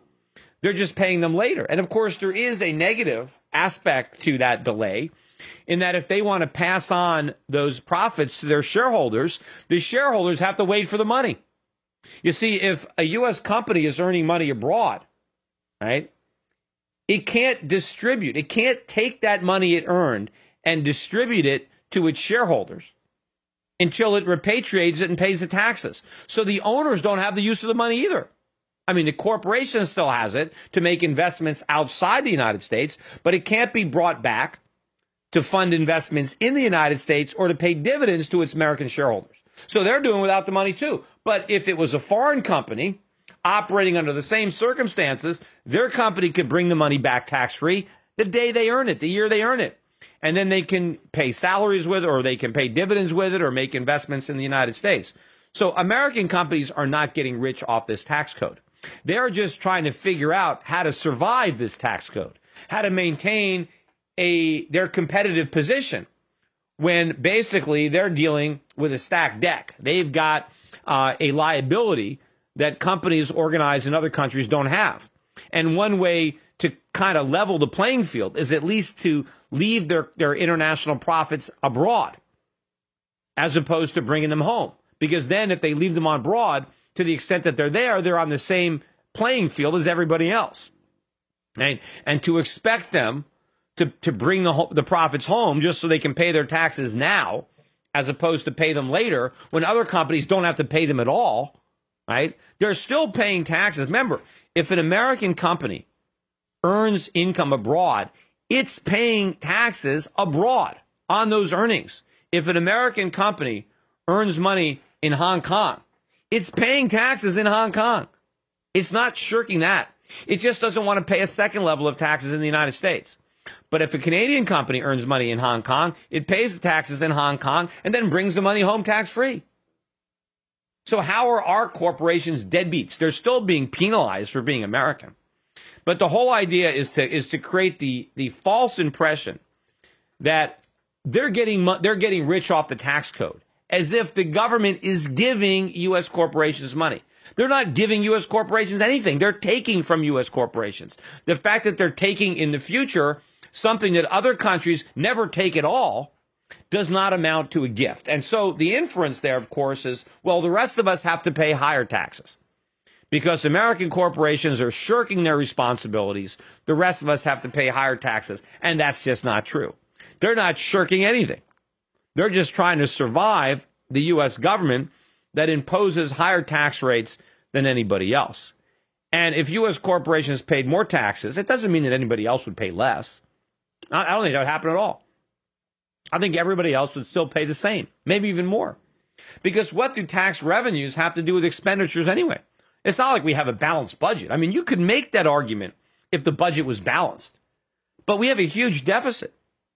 So, I mean, there is no relationship right now between revenues and expenditures. So to say if the government got a little bit more revenue from corporations, the rest of us could pay lower taxes, no, they'd still have a deficit. The deficit would still be there, even if corporations paid more in taxes. In fact, who knows? If corporations paid more in taxes right now, maybe they would have less to invest and less to expand their businesses, and maybe they would be less profitable. Maybe they would employ even fewer Americans. Maybe some Americans owe their jobs to the fact that a lot of that money is left untaxed outside the United States. Now, of course, more Americans could have jobs if we can bring that money back tax-free, but the fact that corporations are not allowed to do that, well, that could be undermining domestic tax collection. Maybe Americans are paying higher taxes because we're foolish enough to tax corporations on their foreign earnings, because we're punishing corporations for bringing their revenues back to the United States. Maybe that is the reason that the economy is weaker and maybe people are paying higher taxes than would otherwise be the case. But all of this, corporate vilifying, I mean, look at the picture. On the cover, you've got this corporate deadbeat. This guy is supposedly got a rope around his body, but he's smoking a cigar. He probably lit the cigar with $100 bill, right? That he stole from his employees. And the whole idea is that, the code is making them rich. Look, the taxes aren't making them rich. It's their hard work, right? It's the products that they're producing, right? It's the innovation.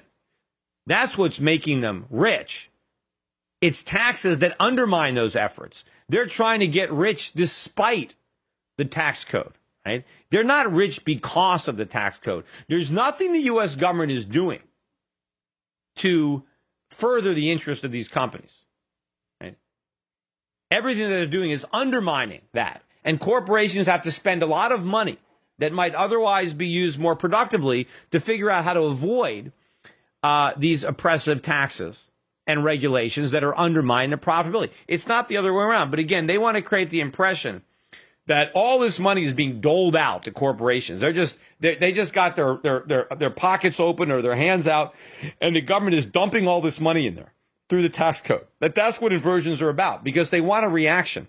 They want the government to clamp down or raise taxes to make these inversions less likely to occur.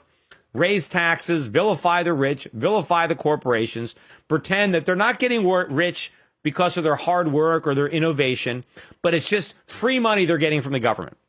Right? That's the only reason they have money, because it makes it easier for you to want to punish somebody, want to attack somebody with high taxes if you don't feel that they earned their money. If you just think they were given their money for nothing, although apparently if you're on welfare or, disability or food stamps, no one has a problem with those people getting money for nothing, right? But I guess if you're rich and you're getting money from the government, that's bad. If you're poor or middle class and you're getting money from the government, well, that's democracy, right? But they're trying to just vilify these guys so they have an excuse to punish them, so they can justify their envy and their class warfare. Because if they say, well, they're not rich because they deserved it, because they earned it, but because it was given to them by the government. In fact, it was my money, right? It's like the government took money from the poor and the middle class and gave it to these rich corporations, and that's why they have all this money. And we need to stop robbing the poor and the middle class and giving to the rich, right? This is the impression that Newsweek, that David K. Johnson, that the left is hoping to create by the way they're falsely reporting about inversions.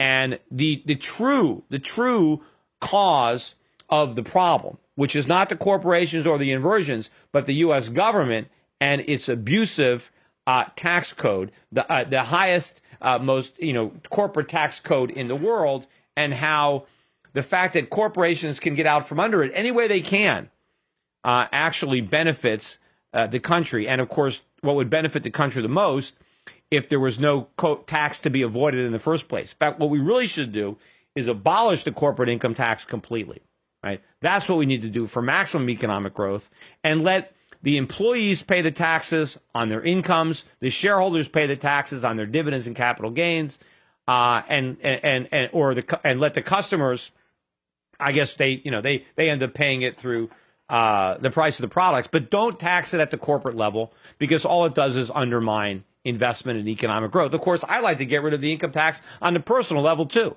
right? But in order to do that, getting rid of the corporate income tax, we can do that and keep the welfare state. We would just have a more profitable economy to loot, right? So getting rid of the corporate income tax, you can still have the welfare state, the big government, in fact, maybe even a bigger government, because we'd have a more vibrant economy. But it's good politics to go after the corporations. You get a lot of votes, even though it's bad economics. But of course, if you want to get rid of the personal income tax too, then you got to cut a lot of government spending. Then you got to really shrink the size of government, which I want to do, which would be great. But if you're not going to do that, if you're going to have all this government, it's a lot easier to pay for it by abolishing the corporate income tax and then taxing the shareholders directly rather than indirectly by taxing the corporations and all the other stakeholders, because it's a much more efficient way for the government to raise revenue.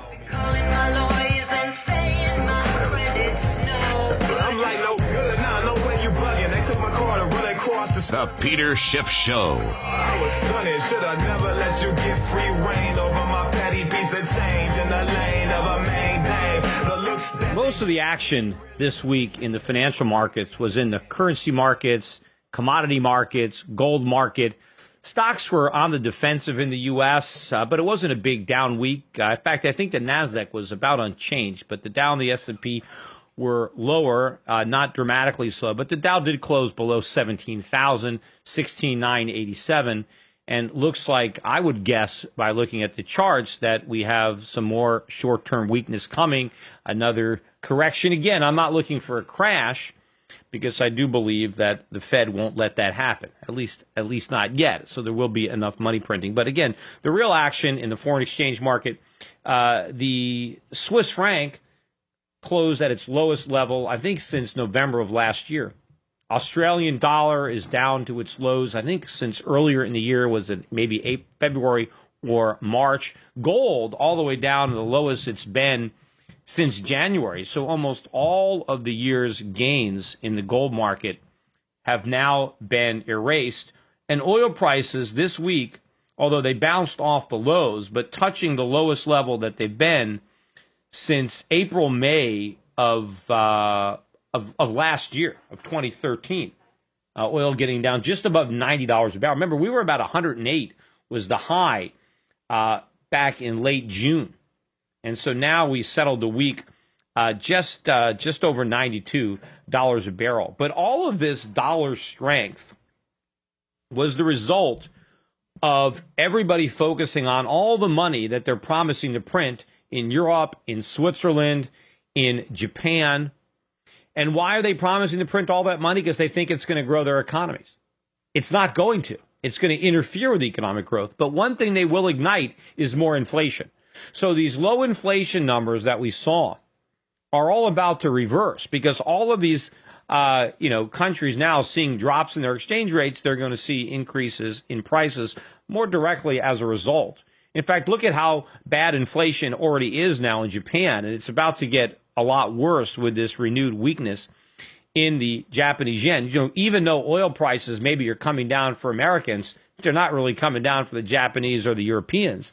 They're going up. They're going up for other people as they are piling into the dollar. But of course, in order to perpetuate this false narrative, you have to ignore all of the evidence that is mounting that undermines U.S. economic growth story. Like this week, we got news from McDonald's that their sales dropped by the most in 11 years, the biggest sales slump since 2003. Now, McDonald's is, a major retailer. Why are their sales going down? I mean, people are having a hard time even affording McDonald's. Look at the surge in consumer credit, led by a big increase in auto loans and student borrowing.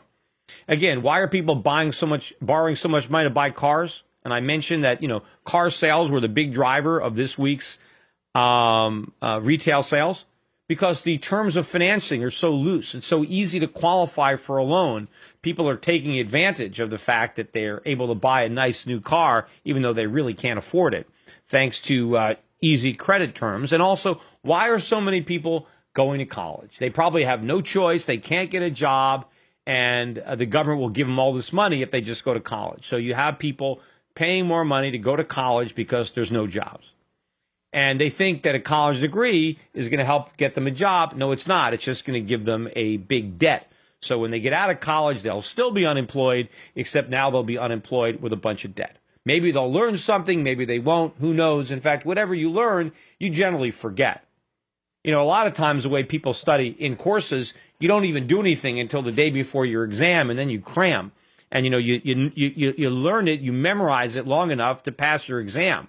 And then by, the end of the semester, the next year, you don't even remember. So chances are when you graduate, the odds that after you graduate from your fourth year, that you even remember what you earned as a freshman, when most freshmen probably don't even remember what they earned as a freshman when they're sophomores. Right? But you have all these people going into school. They ignore. Look at this on statistics on foreclosures. We got news this week. 55,000 properties now in foreclosure in August. That's a 12% increase from the prior month. This is the second month in a row where foreclosures are going up. So we got auto delinquencies going up. We've got home foreclosures going up. And I thought this is supposedly the recovery. The economy is getting so much better that the Fed could tighten. Everybody else is a disaster, and we're able to tighten. Well, if things are so good, why are delinquencies and foreclosures on the rise? And if delinquencies and foreclosures are on the rise now, and the Fed hasn't even started tightening yet, imagine what would happen to foreclosures and delinquencies in a world where the Fed is actually raising rates. That's the world that everybody is looking forward to when they're buying the dollar. That's the world that everybody is looking forward to when they are selling their gold. But that's not the world that they're going to live in. The world that they're going to be buying back their gold at and selling their dollars. Of course, the prices will be much different, right? With respect to gold, the price will be higher, and for dollars, the exchange rate lower, when they figure out what's going to happen, that we're in as bad shape, if not worse, than Europe and Japan. See, everybody's thinking, aha, you see, we've solved our problems, so we can raise rates, but Europe and Japan haven't solved their problems yet, so they have to ease even more. Well, when are they going to figure out that we haven't solved our problems any more than they have? We just think we do. We just think that because rates have been so low for so long that it must have worked. But it hasn't worked. Right? It's like saying, oh, we've been drinking so much alcohol, we're never going to get hungover. Yeah, we will.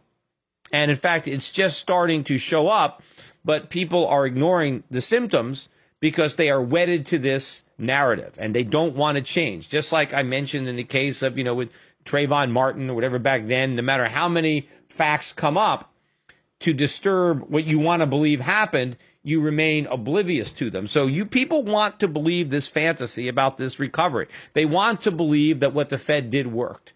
They want to believe that the Fed can unwind the balance sheet, raise interest rates. They want to believe, just like, like a little kid wants to believe in Santa Claus or the Easter Bunny or the Tooth Fairy. There are a lot of things that you want to believe in, but eventually you can't believe in it anymore because, too many facts come out and you can't believe it anymore. And part of it because you get older, you get wiser, and the fairy tales no longer make sense because you start to question them. Well, here it's like you have a bunch of people that never grow up. They never want to question this fairy tale, no matter how little sense it makes, no matter how many facts would come up to show that it's impossible, that this recovery is impossible, and even more impossible would be for the Fed to take away all the props, right? That the Fed could yank the table from under the cloth and the dishes, and the dishes and the cloth are going to stay suspended in midair, right? To believe that can happen. Yet that's what everybody believes because they are buying the dollars because they think that's going to happen. They're selling their gold because they think that is going to happen. Look, what is going to happen as a result of the renewed money printing, the renewed extra QE, lower rates in Europe? It's not going to revive their economies. It's not going to revive the economy in Japan, but it will spark more inflation. That they will get. And then they can't say, oh, we need even cheaper money because we need even more inflation than the extra inflation we got. At some point, they're not going to be able to talk about why they need more inflation, but they might be talking about why they have to combat it, which means they'll have to be raising their interest rates, which is something that we are not going to do. And what's going to happen here? We're talking about raising interest rates. Everybody is expecting an increase in interest rates. But what is going to happen? We got 1% GDP growth in the first half of the year. Why everybody expects the second half is going to be 3 to 4 makes no sense. Yes, they're focusing on the 4% growth. We'll see where it's revised. But the 4% for Q2 without realizing that that's all a function of the negative 3.1 from Q1. It's all the holdover GDP that was pushed into Q2. They want to ignore that. They didn't want to ignore the weather, right? Or they wanted to blame the bad number in the winter on the weather, but they want to ignore the weather when it comes to its effect on an artificially boosted number in the second quarter. And so they're holding on to this fantasy that we're going to get third and fourth quarter GDP that's going to be as good as the second quarter. No, we don't have any pent up demand from the cold weather that's going to boost Q3 or Q4. In fact, if anything, this big inventory build from Q2 is going to come back to bite us in Q3 or Q4. In fact, who knows how bad this Christmas can end up being? It could be the worst holiday season in years because all the real evidence for consumers shows that they are strained. They don't have jobs. They don't have purchasing power. They are dealing with a rising cost of living, even despite the strong dollar, the recent rise in the dollar. Again, this is throwing American consumers a temporary lifeline. But it's only temporary because the dollar's rise will not last. It's temporary until people start to realize, right, the box that we're in. And when the Fed comes out and has to actually say that, you know what, the economy is weaker than we thought. Therefore, we're going to have to do more QE than we thought. And the rate hikes that we've been talking about are no longer on the table at all. It's not a question of when in 2015 do we raise rates. We're not even talking about raising rates because we're doing a whole new round of QE because we don't have the economic growth that we thought we'd have. And of course, this temporary strength in the dollar is going to undermine, in the short run, commodity prices, which is going to give more fuel for the Fed's argument that there's not enough inflation. They can actually say, well, the rise in the dollar and the drop in commodity prices, that means deflation is here. That raises the risk. That raises the warning flag of deflation. So, no, we can't raise interest rates, not with the dollar up and commodities down and deflation looming. another excuse to come back with more money printing, which is exactly what they're going to have, especially if another excuse is a weak stock market. Because if the stock market really believes the Fed is going to tighten, then the stock market has to go down. And the real estate market has to continue to go down. In fact, another statistic that came out during the week was the percentage of Americans who thought it was a good time to buy a house is now at a new record low. And so that's another piece of anecdotal evidence that the housing market is suffering. Not only is it the foreclosures and the sales being off, I mentioned it was the biggest plunge in purchase applications in 14 years. So you have all this information, and I mentioned this earlier in the Peter Schiff Show, that I thought, based on the evidence I got months ago, that the housing recovery was over, that echo bubble was deflating, and the Fed was basing the recovery on the rise in home prices, the continued rise in home prices, the continuation of a rise in the stock market. The stock market is barely up this year, and it wouldn't take much of a decline to bring it negative. And again, there are plenty of stocks in the S&P and in the Russell 2000 that are down 20, 30% or more this year. So the people who own those stocks are certainly less wealthy. And real estate prices now going down, foreclosures going up. If they start to come down more, which they will if the Fed raise rates or if people believe that rate hikes are imminent, that's going to be another reason for the Fed not to raise them. It's going to be another reason for the Fed to come back with more QE. The real estate market's going down, the stock market's going down. The wealth effect is working in reverse. And they spent so much time and effort, right, in order to create the illusion of wealth. Are they going to sit back and watch the illusion evaporate, vanish before their eyes? Of course not.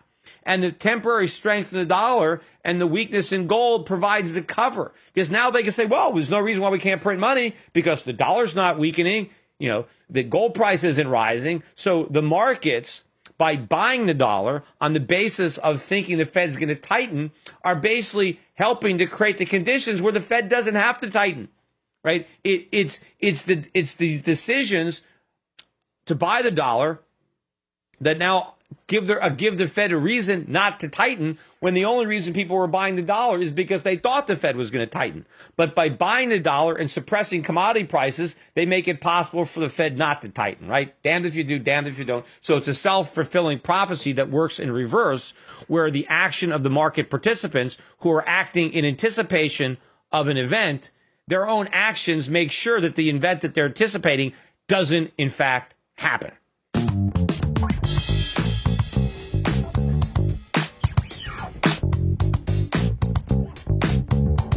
That's it for today's podcast. I hope you're enjoying it.